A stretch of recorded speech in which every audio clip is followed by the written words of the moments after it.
Keluaran pasal 37 ayat 1 sampai 9. Membuat tabut perjanjian.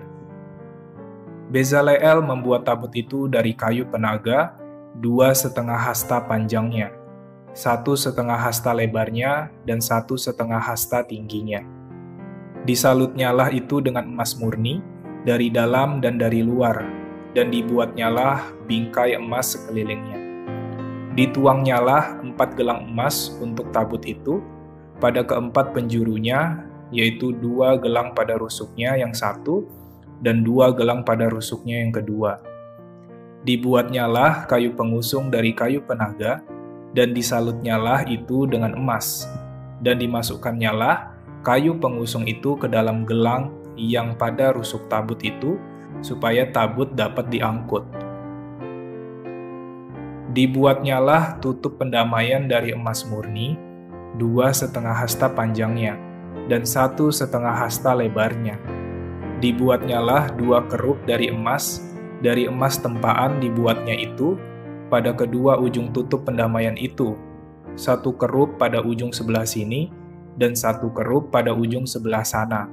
Seiras dengan tutup pendamaian itu, dibuatnya kerup itu pada kedua ujungnya. Kerup-kerup itu mengembangkan kedua sayapnya ke atas. Sayap-sayapnya menudungi tutup pendamaian itu, dan mukanya menghadap kepada masing-masing. Kepada tutup pendamaian itulah menghadap muka kerup-kerup itu. Ayat 10 sampai 16. Membuat meja roti sajian. Dibuatnyalah meja itu dari kayu penaga, 2 hasta panjangnya, 1 hasta lebarnya, dan 1,5 hasta tingginya. Disalutnyalah itu dengan emas murni, dan dibuatnya bingkai emas sekelilingnya. Dibuatnyalah sekelilingnya jalur pinggir yang setapak tangan lebarnya, dan dibuatnya bingkai emas sekeliling jalur pinggirnya itu. Dituangnyalah untuk meja itu 4 gelang emas, dan dipasangnyalah gelang-gelang itu di keempat penjurunya, pada keempat kakinya. Dekat ke jalur pinggirnya lah gelang itu, yakni tempat memasukkan kayu pengusung, supaya meja itu dapat diangkut. Dibuatnyalah kayu pengusung itu dari kayu penaga, dan disalutnya dengan emas, yaitu supaya meja itu dapat diangkut. Dan dibuatnyalah perkakas yang di atas meja itu, yakni pinggannya, cawannya, piala, dan kendinya, yang dipakai untuk persembahan curahan, semuanya dari emas murni. Ayat 17 sampai 24. Membuat kandil. Dibuatnyalah kandil itu dari emas murni.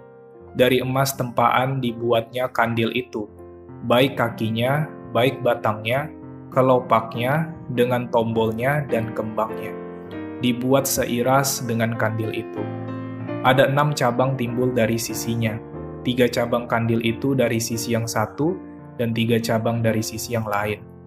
3 kelopak yang berupa bunga badam pada cabang yang satu, dengan tombol dan kembangnya, dan 3 kelopak yang serupa pada cabang yang lain, dengan tombol dan kembangnya. Demikian juga dibuat ke-6 cabang yang timbul dari kandil itu. Pada kandil itu sendiri ada 4 kelopak berupa bunga badam, dengan tombolnya dan kembangnya. Juga ada 1 tombol di bawah sepasang cabang yang pertama yang timbul dari kandil itu, dan 1 tombol di bawah yang kedua, dan 1 tombol di bawah yang ketiga. Demikianlah juga dibuat ke-6 cabang yang timbul dari situ. Tombol dan cabang itu timbul dari kandil itu, dan semuanya itu dibuat dari sepotong emas tempaan yang murni. Dibuatnyalah pada kandil itu 7 lampu dengan sepitnya, dan penadahnya dari emas murni. Dari 1 talenta emas murni, dibuatnyalah kandil itu dengan segala perkakasnya. Ayat 25 sampai 28. Membuat mezbah pembakaran ukupan. Dibuatnyalah mezbah pembakaran ukupan itu dari kayu penaga, sehasta panjangnya dan sehasta lebarnya, 4 persegi tetapi 2 hasta tingginya.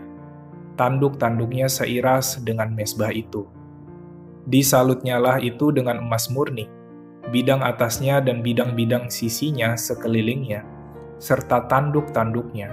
Dibuatnyalah bingkai emas sekelilingnya. Dibuatnyalah 2 gelang emas untuk mezbah itu di bawah bingkainya, pada kedua rusuknya, pada kedua bidang sisinya, sebagai tempat memasukkan kayu pengusung, supaya dengan itu mezbah dapat diangkut. Dan dibuatnyalah kayu pengusung itu dari kayu penaga dan disalutnya dengan emas. Ayat 29. Membuat minyak urapan dan ukupan dari wangi-wangian. Dan dibuatnyalah minyak urapan yang kudus itu, dan ukupan murni dari wangi-wangian, seperti buatan seorang tukang campur rempah-rempah.